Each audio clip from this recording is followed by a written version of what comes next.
dark fantasy.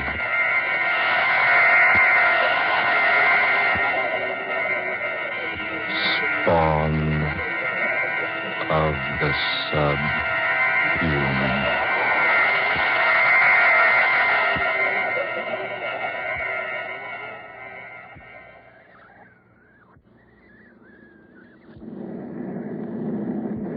Beautiful takeoff. Yes, good pilot. But why did you charter such a large plane for just the two of us, Michael?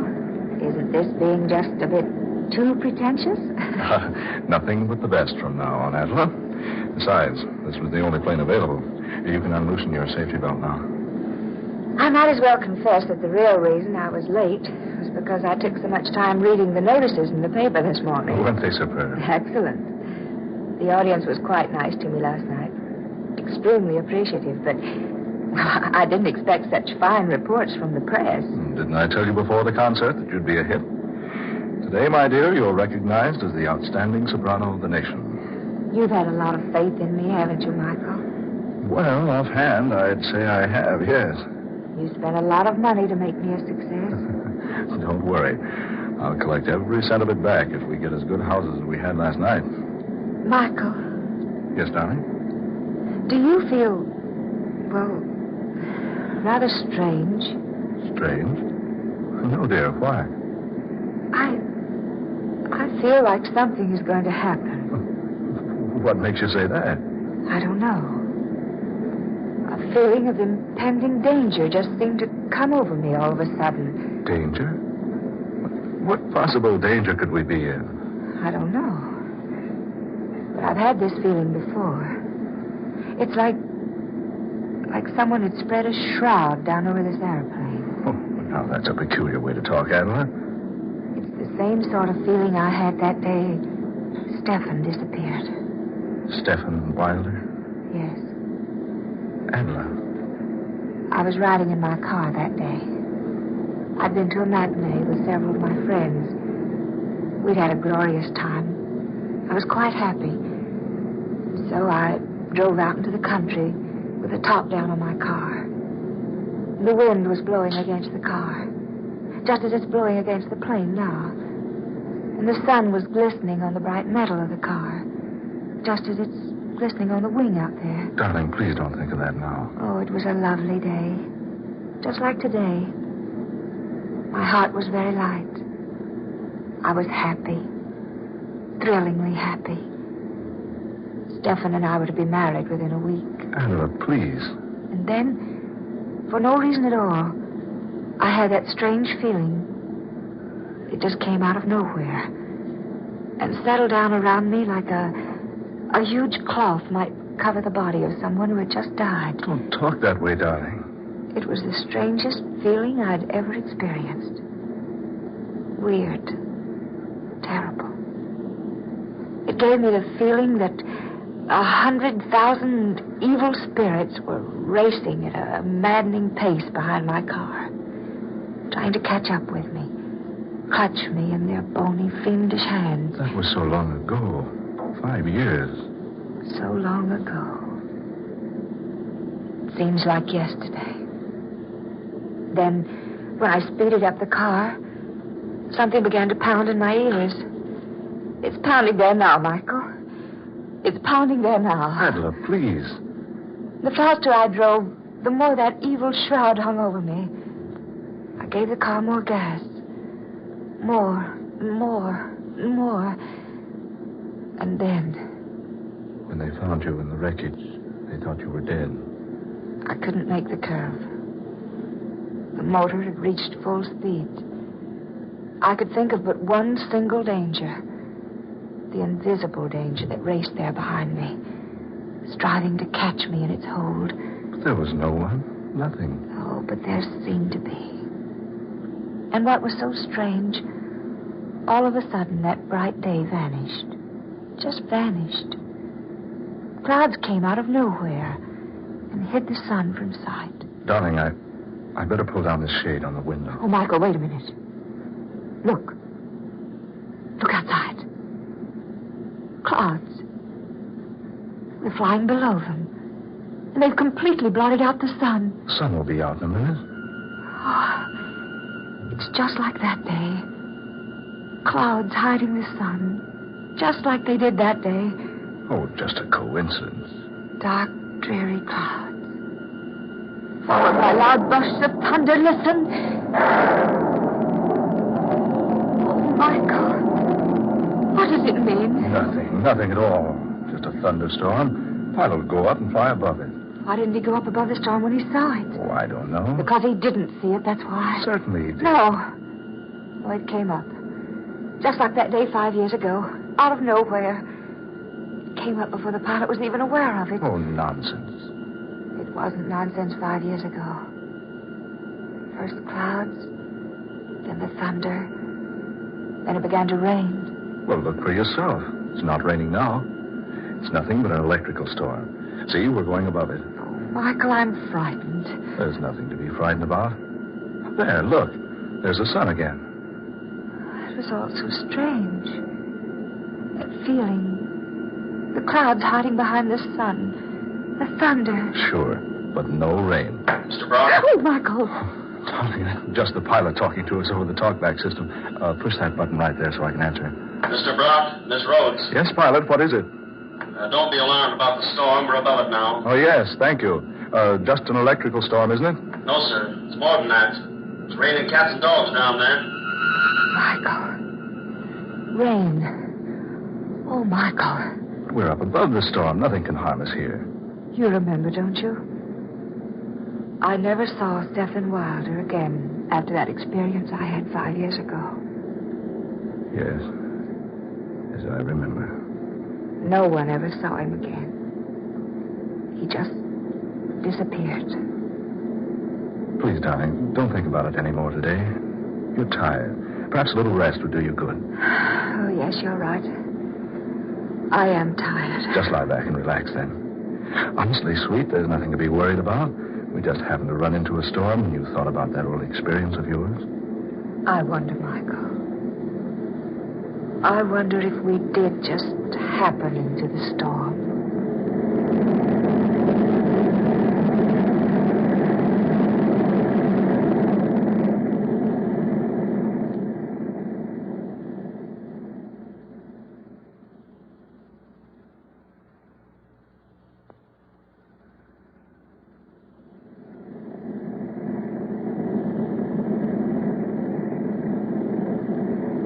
Michael, where are you, darling? Over here, dear. Did you have a good sleep? Oh, I did sleep after all. Why are the lights out? Oh, I turned them out so you'd sleep as long as you could. Yeah, I'll switch them back on. There. What time is it? 9:30. 9:30. Oh, Michael, I've been asleep more than 8 hours. I thought you'd never wake up. It's after dark, and you've had the lights off all this time just for me. Well, I guess I'd better admit I got a little sleep, too. Where are we now? Over Mexico. Hey, hungry, dear? Oh, I'm famished. You know, I can't imagine what made me sleep so long. Oh, we land at Centella. We can get food there. Have we landed at all since I retired? No, we're circling now. Well, that's Centella down there. Oh. You better pretty up a bit. This is a secluded part of the country, but you never know who you're going to run into.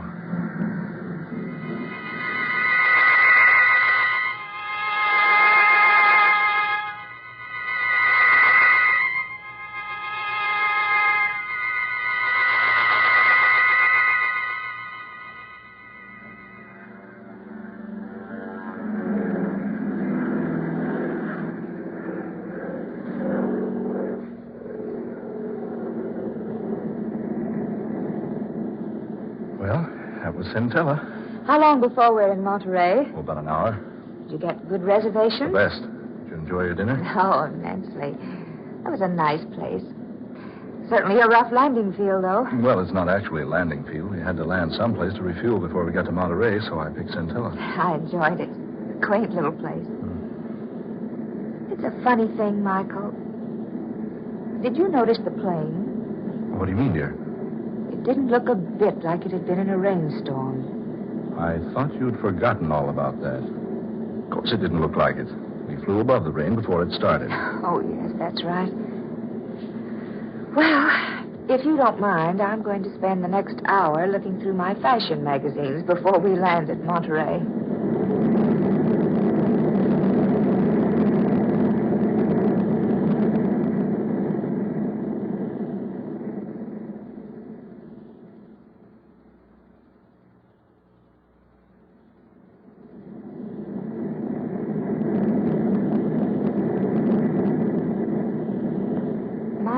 Yes? Should we be over water? Water? Well, no, of course not. Well, we are. There's water all around us. Oh, let's see. Why, Heaven, Adela, you're right. The pilot's off his course. Well, surely you must realize it. Oh, you better go up and find out. Yes, I will. I'll be right back. Hurry, Michael, for heaven's sake. Right. Oh, the door to the pilot's cabin's locked. I say, pilot. Pilot. What's wrong, Michael? Oh, the door to this cabin is locked. Curtain over the windows pulled down inside. Pilot, open up. Look, he's raising the curtain. Michael. Good Lord. A thick, hairy arm. Michael. That's not our pilot at the controls. It's a monkey. A gorilla. Oh, Michael. Are we dreaming? No, it's true. A live gorilla piloting our plane. But that's impossible. No, confounded door's locked. Open this door. Open up. Oh, Michael, be careful. Look at him. Peering back at us. With little beady eyes. And an expression on his face that almost human. This is fantastic. How in the world did we ever come to be in the air with a creature like that? We had our regular pilot when we landed at Centella. I saw him climb down out of the cabin. So did I. But I never did see him again before we took off.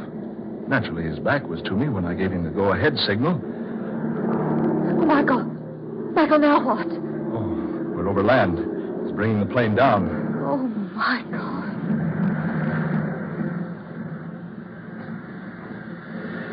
We're on the ground. An absolutely perfect landing. Oh, he's unlocking the door now. Michael, what's he going to do? Just take it easy. Don't get excited. Whatever you do, don't run or make a fast movement. Don't let him know you're afraid of him. He's just standing there, looking at us. Whatever you do, don't let him know you're afraid of him. You don't have to be afraid of me. Michael. That creature talked. Of course I talk. Oh, we're a couple of fools, Adela. Just our pilot playing a trick on us, dressed up in a monkey suit. There is no trickery. I am not your original pilot. What? I joined you at Centella, where I came to meet you for Dr. Luther. Dr. Luther? Yes. He's waiting for you. Come, follow me. Steady, darling. Come on. We better follow him. Here's the doctor now. Well, Stephen, I see you brought our visitors. Yes, doctor. Yes, just as I directed you. Welcome, Adela Rhodes, and welcome to your lovely, lovely voice. I say, look here. And welcome to you, Mr. Brock. I'm so sorry that you will be of no assistance to me. However, you may be interested in what I have planned. Now, listen, Dr. Luther. I want to know what this is all about. You will learn what it's all about, and without delay, I assure you. Come, Stephen. Don't be so inhospitable. Show our guest into the laboratory.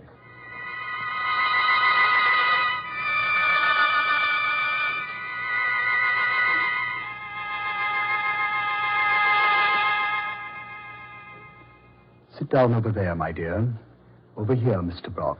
Michael. Dr. Luther, I demand an explanation. Where are we? Why have you brought us here? You're too full of questions, Mr. Brock. I've already told you I'm about to show you why I brought you here.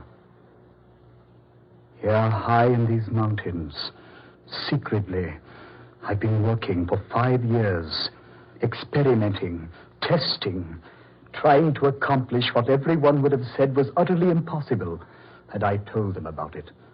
But I didn't tell anyone. Instead, I came here and built this laboratory.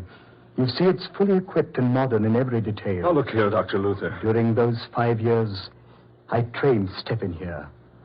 I believe you will agree my training has been very successful. You now see an almost full-grown gorilla, behaving like a human, acting like a human, even talking like a human. I've been very kind to you, haven't I, Stephen? Yes, Dr. Luther. Of course you've been kind. Yes, just so. Scientists back there in your world, my dear Miss Rhodes, will tell you it's impossible to completely train a gorilla. That is the second point in which I've proved them wrong. Stephen, sing for us. Yes, Doctor. Si può, signore, signori. Doesn't he have an excellent voice? Did you hear that? Impossible. Sing again, Stephen. Oh, oh.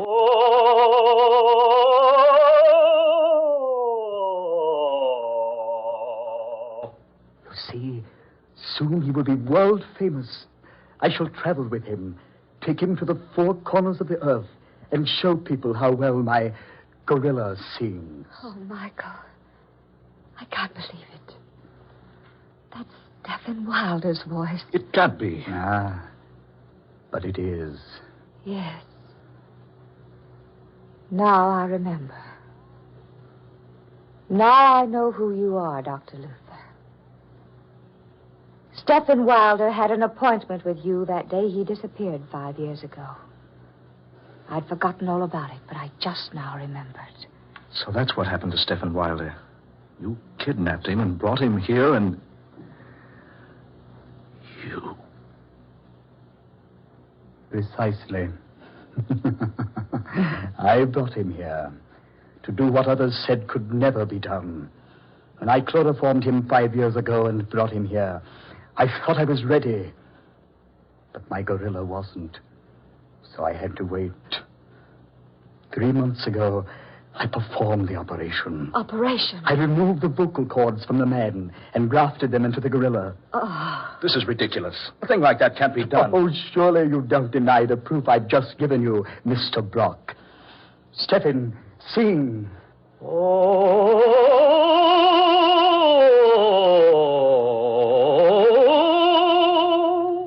You recognized that voice, Miss Rhodes, the moment you heard it, because you'd sung operas with Mr. Wilder so much. That was the way he sang, to exercise his voice. Don't you both realize what I have here? The secret of an untold wealth. Why, besides knowing how to train this ferocious and morose type of animal, besides knowing how to transfer human vocal cords successfully, I have something I can exhibit to the world to prove my knowledge. Think of the fortune I can amass, because people will pay immense sums to see and hear my singing gorilla. Stop it. Stop it, I say. Why have you brought me here? Surely you could have spared me this. I will tell you why, Miss Rhodes. If you and Mr. Brock will step over here, The only place we're going to step is out of this place. you will do as I ask. Stephen, these people are not to leave. Very well, Dr. Luther. Over here, if you please. Better do what he says, Adler. There. Go to this plate glass. Look into the next room. Another gorilla. Yes. Isn't it a fine specimen? Fine specimen. Yes, she. She? Oh, no. No. You're not planning. I've trained her very carefully. She was so much more responsive than the male. Now that she's able to obey me, I'm quite ready for the rest of my plans for her. Oh, no. No, you can't. I won't let you. I'll say he can. Neither of you will be able to prevent it. Soon I'll tour the world with the most amazing exhibition on earth. A male and a female gorilla singing all the world-famous operas. Look here, you... Wait a minute. I just happened to think of something, Doctor. Yes? Do you remember the day Stephen Wilder had that appointment with you 5 years ago? Yes, certainly I remember. I'd been planning to obtain possession of him so I could bring him here. I was most pleased when he called and asked for an appointment. But did he tell you why he was calling upon you? I know. No, he didn't. He came to you, Dr. Luther, because he was losing his voice. You must be wrong. I am not wrong. I am the only one he told about it.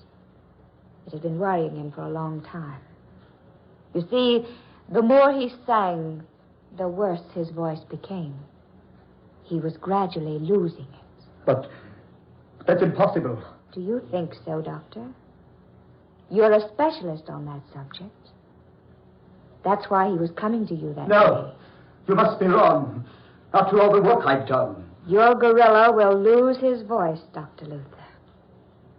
And I assure you, before you'll do anything to me, I'll see to it that my voice is ruined, too. He won't. He can't. He's an excellent voice. Excellent. Yes, of course he is. We've worked together. I've trained him. His voice can't go bad on me now. Not now. Just when it's finally successful. Oh, you'll see, Dr. Luther. No, you're wrong. You're mistaken. He'll sing all right. He won't lose his voice. Will you step in? No, of course not. You're in an excellent voice, Stephen. Sing. Sing your head, Stephen. Show him. Si può, signore, signore. There, you see? Did you hear that? A beautiful quality, beautiful tones. Oh, Maria. Listen, Doctor. Stephen, what's wrong? Try again. Oh, Maria. Now you think I'm wrong. So, it's true. Stephen, you devil. After all I've done, after all my work, this is what I get as a reward. I've sacrificed everything. My position, my career, all my money, and this is what happens. Well, there's one way, Stephen. By heaven, there's one way. Get back, Adler. He got a gun. No, Dr. Luther. Oh. That would have hit that beast, but look at him. Stop! No, Stephen! Stephen, no! Stephen, let go of me! No, Stephen!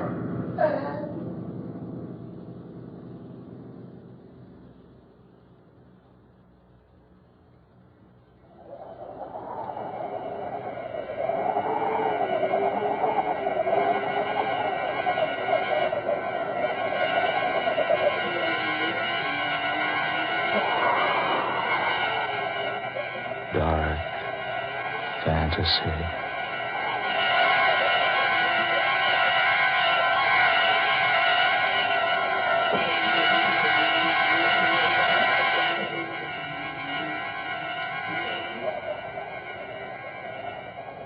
You have heard Spawn of the Subhuman, tonight's original tale of dark fantasy by Scott Bishop. Dan Morris was heard as Michael Brock, Eleanor Naylor Corrin was Adler Rhodes, Garland Moss played Dr. Luther, and Muir Height was the gorilla. Next Friday night at this same time, listen to the 16th in this series of dark fantasy dramas created by Scott Bishop, The Man with the Scarlet Satchel. The story of an aged millionaire who receives a child's set of modeling clay as a practical joke, but who turns the gift into an incredible and weird instrument of destruction. Don't miss this unusual story next Friday night, The Man with the Scarlet Satchel. Tom Paxton speaking. Dark Fantasy comes to you from WKY, Oklahoma City. This is the National Broadcasting Company.